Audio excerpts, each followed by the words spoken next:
As you'll hear in the next few minutes, all of us here at Countdown and a lot of us among the progressives had one major, well-defined problem with the rally to restore sanity and/or fear, and we're going to address that in a moment in our number one story, a false equivalence between what we do here and what Fox News and the like do there. But first, the overall message that the tone needs to change, that the volume needs to change, was not lost on any of us. The anger in this news hour was not an original part of it, nor was it an artifice that we added to it.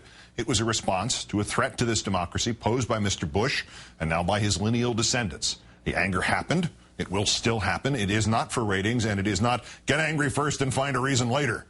But there is an institutionalization of it that may no longer be valid. That is the worst persons in the world segment, which started, of all things, as a way of defending Tucker Carlson. Its satire and whimsy have gradually gotten lost in some anger, so in the spirit of the thing, as of right now, I'm unilaterally suspending that segment with an eye towards discontinuing it. We don't know how that works long term. We might bring it back. We might bring back something similar to it. We might kill it outright, and next week we will solicit your input. It's just that today, given the serious stuff we have to start covering tomorrow, we think it's the right time to do it short term, and then we'll see what happens. And we'll also see if anybody else on TV or radio will do something similar. As to the event, an estimated crowd of 215,000 on the National Mall on Saturday, and the costumes and the take-off Tea Party signs were out in full force and were terrific. On stage, the Roots played house band for the acts like John Legend, Kid Rock, Sheryl Crow. Father Guido Sarducci gave the benediction. The Mythbusters, Adam Savage and Jamie Heineman, on hand to conduct crowd wave experiments. And one wore a tie. And one point, asking 200,000 plus people to get airborne so they could get a seismic reading when they landed.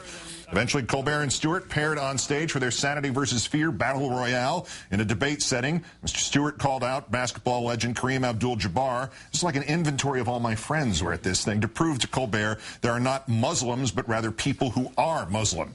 For his part, Colbert unleashed the media to help him keep fear alive, playing cable news clip reels, mostly consisting of sound bites from Fox News and MSNBC.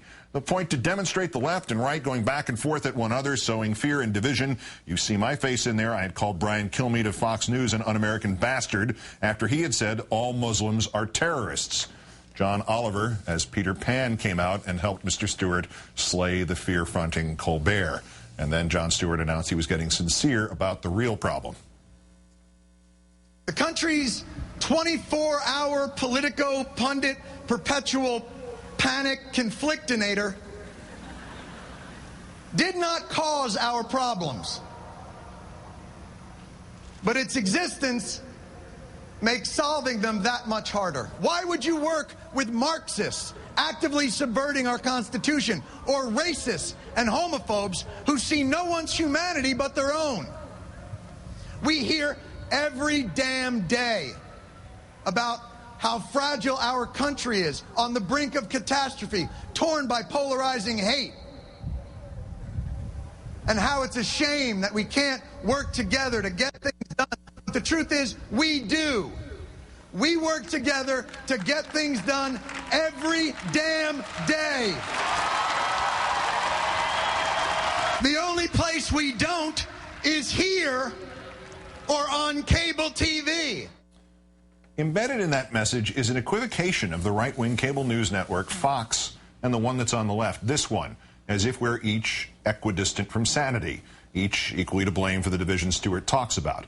What are the odds of two cable channels on opposite sides of the political spectrum being exactly the same in every other respect, exactly as bad in dividing the country, exactly as bad in twisting facts, exactly as bad in demonizing religious minorities, exactly as bad in defending the corporatization of the country? What are the odds that a network, this one, which acquired a progressive bent essentially by inadvertence after I took a stand against the Iraq war that is now the definition of mainstream, would be exactly as bad as a network founded by a conservative billionaire who hired a former Nixon campaign man to run it for the express purpose of espousing the same right-wing view of the world that the same company loses millions of dollars a year pushing a failed newspaper with, and which then gave millions of dollars to the Republican Party apparatus this year. Sticking up for the powerless is not the moral equivalent of sticking up for the powerful. Jonathan Alter is, of course, Newsweek Magazine national affairs columnist, MSNBC political analyst. Here's the disclosure. John's wife works on the Colbert Report, and he was a guest on it, correct? That is correct. They call me John Nepetinsky. That's very nice.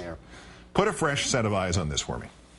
Well, My problem with this phony equivalence is that it confuses reason and fact on the one hand with emotion and opinion on the other. Now, do we have some emotion and opinion? You're damn right we do. Side? Of course we do. But we are, founded in fact and in some participation in what one George H.W. Bush aide called the reality-based community. So we start there, and then sometimes we'll, go off the rails. And, one of the clips that they used at the rally from you later apologized for. You were willing to say, I went over the top. Yeah. The other network does not do that, at least we're owed a few since very often. A few from 1996 they haven't gotten to yet. And to me, the quintessential example of what's wrong with Fox is that on the question of the president's religion, they, time after time after time, over a period of years, have asked guests, they've had anchors asking guests, do you believe the president is a Muslim? As if it's a matter of opinion rather than fact. And we don't do that here. If something is legitimately a matter of opinion, then we have plenty of that. But we don't confuse the two. Facts can be stubborn things, or as Pat Moynihan said, everybody's entitled to their own opinion, but they're not entitled to their own facts.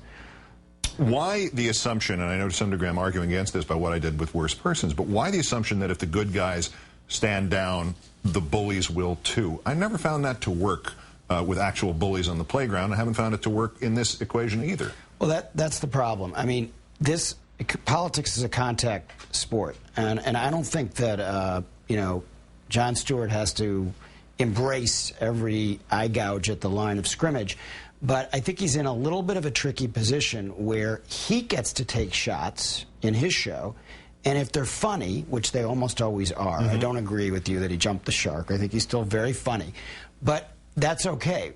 So what he's essentially saying is that when we take shots, that's not okay. Maybe because it's not funny enough, and humor is the only standard. So if our barbs were funny enough and got over his funny bar, that therefore they would be okay. Well, otherwise what he's saying is it's okay for them to do it, but not for us. But in defense of that position, he is a comedian and will advertise himself as such. Does that, in fact, make a difference? It does make a difference. But for him to, bring everybody to the mall, not even say, except Tony Bennett was the only one who said, go vote, and then to essentially at the end, after a terrific show, but at the end to say just one word about the problems in the Capitol, and the rest of it is the media's fault, I thought was a missed opportunity, maybe, to focus on what the real problems facing the country are. I don't think that cable news, with all of its problems, is the source of the great menace to America right now. And I think he conveyed that impression a little bit there. He also did refer to cable TV, which was sort of, I thought, a funny way to phrase it, since he's on cable TV. The equivalence, though, between Fox and this network didn't start with Jon Stewart, didn't start Saturday at all. And perhaps, what I said there was over the top because I just heard it so many damn times that it's like, are you actually watching? People who see this equivalence, have they actually watched any of it? Because Fox News has multiple presidential candidates on the payroll. They've got Karl Rove, Dick Morris on there fundraising, giving addresses. Christine O'Donnell saying Sean Hannity is in her pocket. They have straight news stories and straight news people talking about the Black Panthers, the Acorn videos, or the billion-dollar backpacks. There's something coming out of somebody's orifice every day of the week over there. Right. The last time the White House even mentioned Rachel Maddow or myself, it was a compliment for criticizing the president. This president, not the last one. Why do we get equated, just in the last few years, with Fox News, other than the fact that more or less both channels operate in English? Because people are not trying to distinguish between completely BS stories like the new Black Panthers, which is just what they do is they'll hype they'll hype a story, and then they'll try to get people in the mainstream press to ask the White House about it or ask other people about it as if it's a legitimate story, which is the game that they've been playing. So people assume that it's even Steven.